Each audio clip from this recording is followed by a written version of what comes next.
Hello students, I hope you all are fine. Welcome to the class.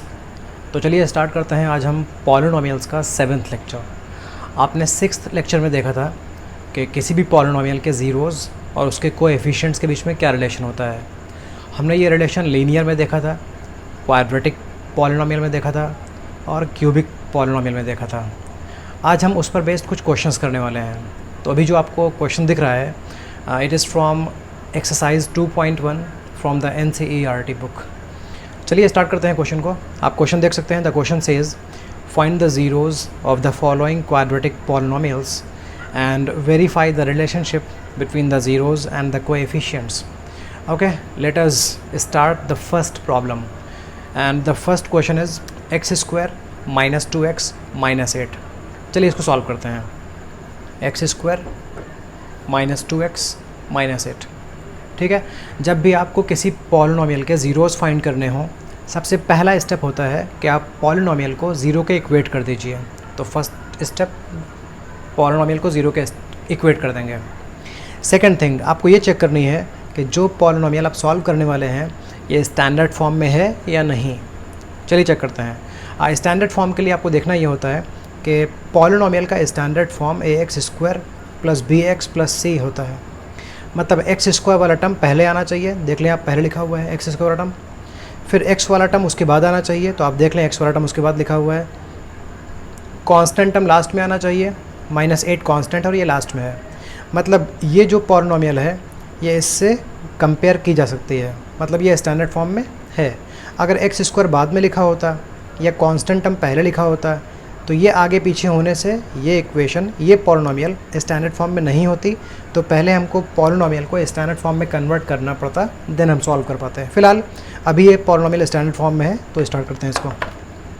अब ये तो 2 steps हो गए। अब थर्ड स्टेप पर आते हैं। थर्ड स्टेप है कि आप फर्स्ट और लास्ट नंबर को मल्टीप्लाई करो और देखो इन दोनों का प्रोडक्ट क्या आता है।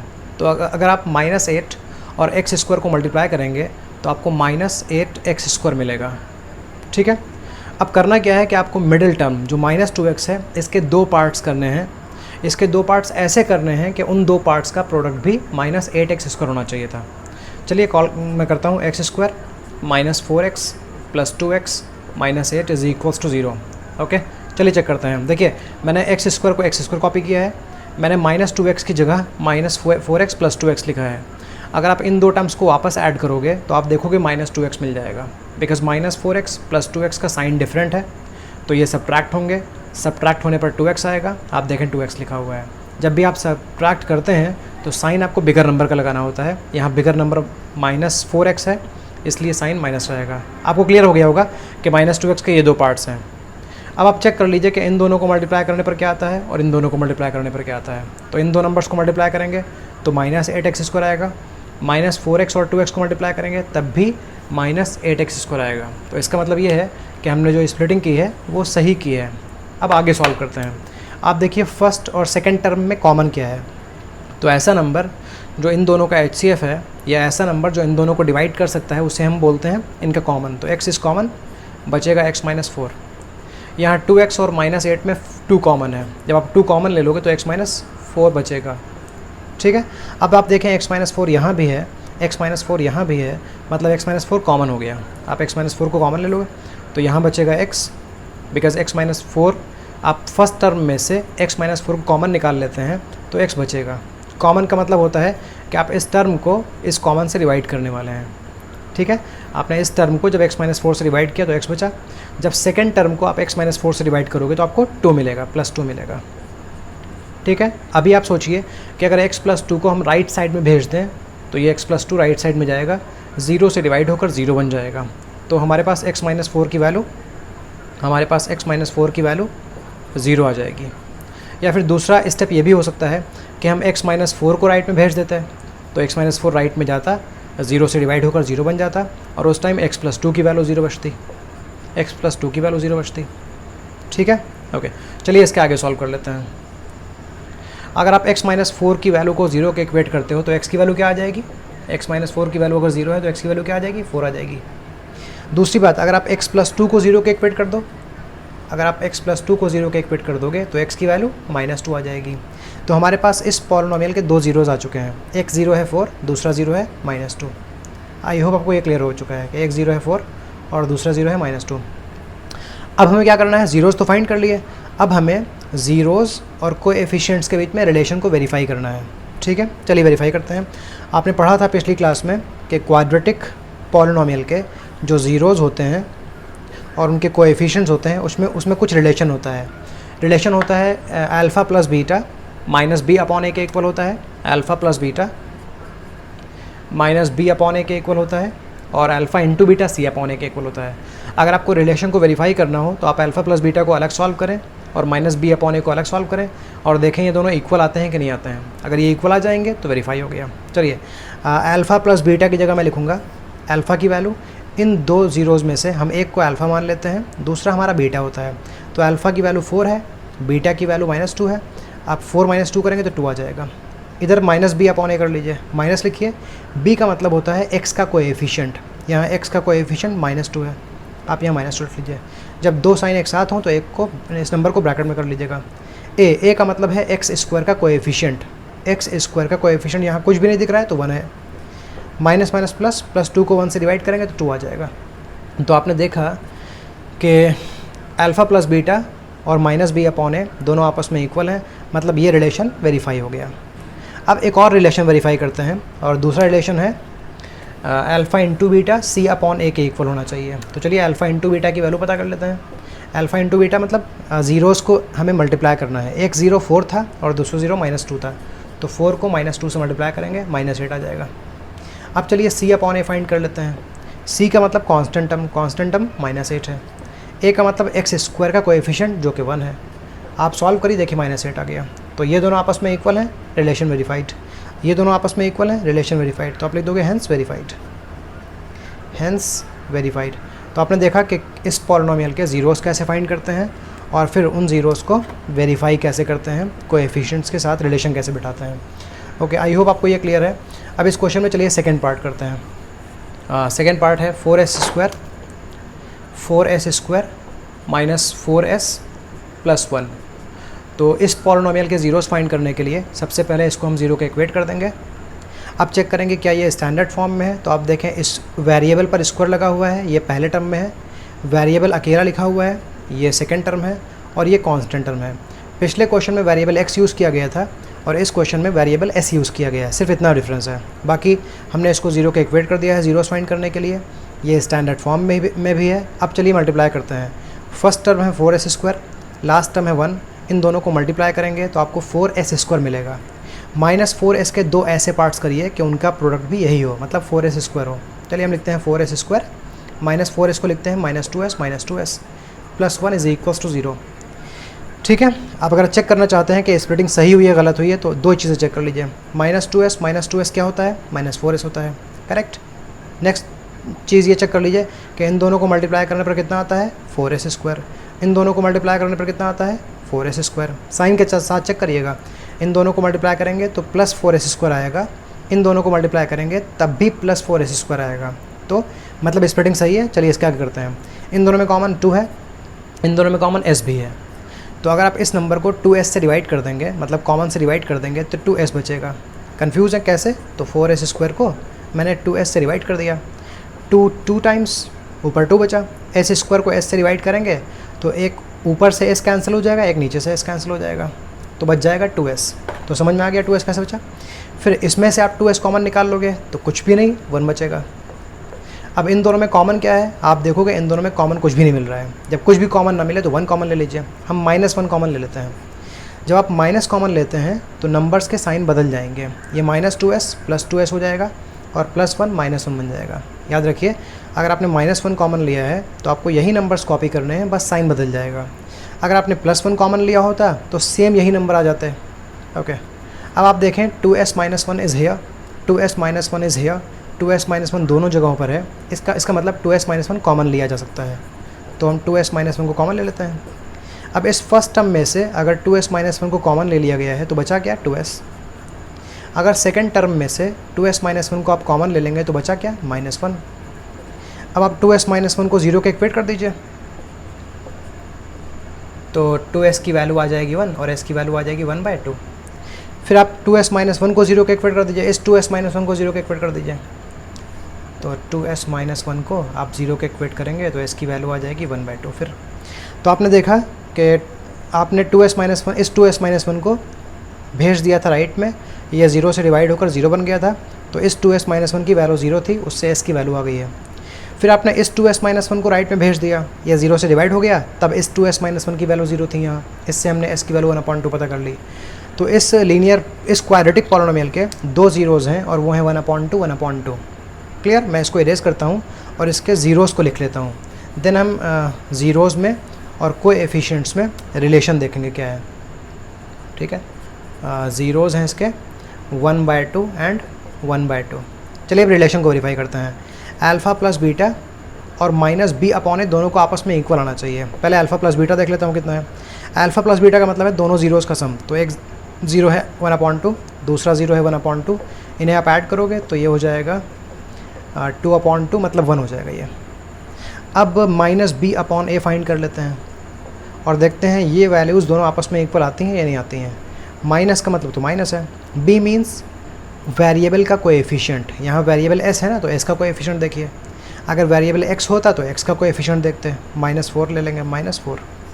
ठीक है, अपॉन ए का मतलब है कांस्टेंट टर्म, तो कांस्टेंट टर्म यहाँ क्या है, कांस्टेंट टर्म है यहाँ पर 4 माइनस माइनस प्लस हो जाएगा, +4 को 4 से डिवाइड करेंगे तो 1 आ जाएगा। तो आपने देखा है दोनों आपस में इक्वल आ गए, मतलब रिलेशन वेरीफाई हो गया। लेकिन एक और रिलेशन वेरीफाई करना है, वो है अल्फ़ा इंटू बीटा और c अपॉन ए दोनों का आपस में इक्वल होना चाहिए। चलिए अल्फ़ा इंटू बीटा करते हैं। Alpha means 1/2, beta means 1/2। हम 1/2 को 1/2 से मल्टीप्लाई कर देते हैं, तो 1 × 1 1 हो जाएगा और 2 × 2 4 हो जाएगा, तो 1/4 आ जाएगा।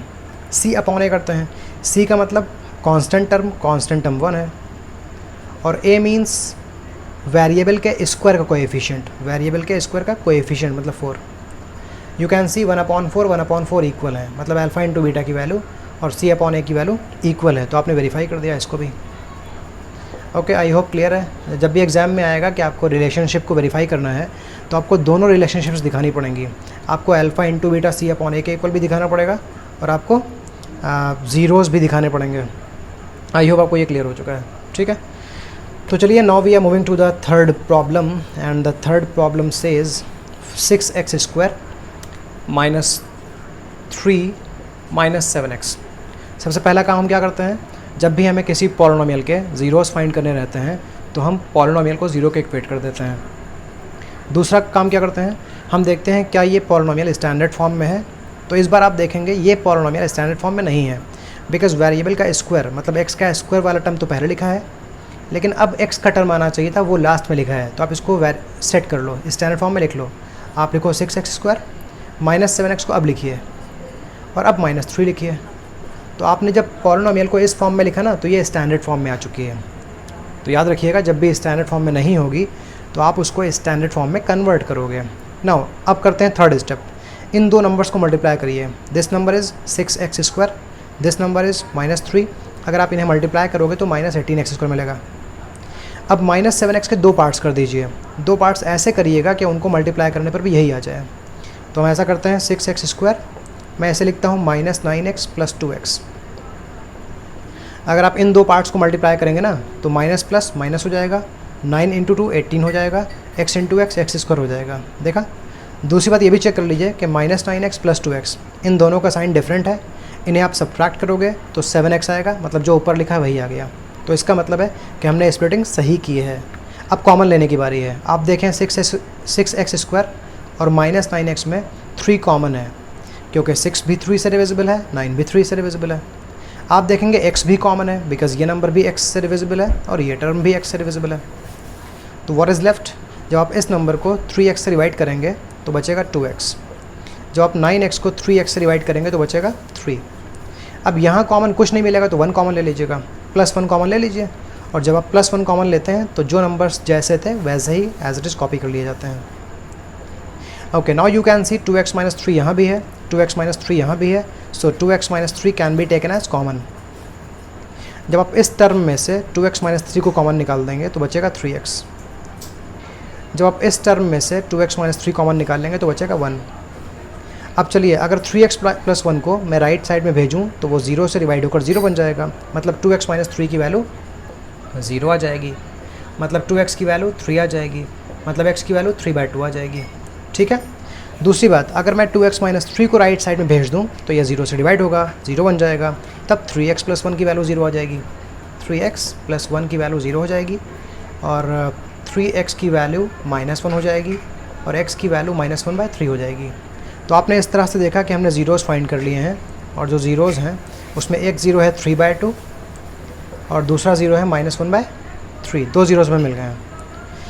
ओके, तो ज़ीरोज़ तो फाइंड कर लिया, ज़ीरोज़ आपको समझ में भी आ गए। अब हम देखते हैं ज़ीरोज़ और कोएफिशिएंट्स में रिलेशन क्या है। ज़ीरोज़ और कोएफिशिएंट्स में रिलेशन को समझते हैं। तो इसके जो ज़ीरोज़ हैं वो मैं यहाँ लिख लेता हूँ। ज़ीरोज़ क्या हैं इसके ज़ीरोज़ आए हैं 3/2 एंड -1/3। ओके, तो अल्फ़ा प्लस बीटा की वैल्यू -b/a के इक्वल होनी चाहिए। आप इनको इक्वल दिखाइएगा मत, बिकॉज आपको वेरीफाई करना है ना, तो आप इसको अलग सॉल्व करिए, इसको अलग सॉल्व करिए, आप चेक करिए कि इक्वल आते हैं कि नहीं आते हैं। ओके, अल्फ़ा हम बोलते हैं इनमें से किसी एक ज़ीरो को, बीटा बोलते हैं दूसरे ज़ीरो को। तो अल्फ़ा और बीटा को अगर ऐड करेंगे, मतलब अगर ज़ीरोज़ को ऐड करेंगे तो आ जाएगा 3/2।